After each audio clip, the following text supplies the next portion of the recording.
Sarap ng hangin, lamig. Medyo malamig pang hangin mga lalabs.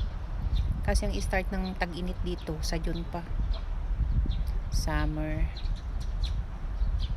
Pero kung maglalakad-lakad ka, mas maganda mag t-shirt ka na lang kasi papawisan ka pag ikay naka-jacket. Pero medyo malamig pa, malamig pa sa balat.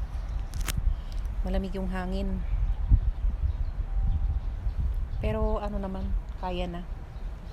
Hindi tulad ng dating sobrang lamig. Ngayon okay lang naman.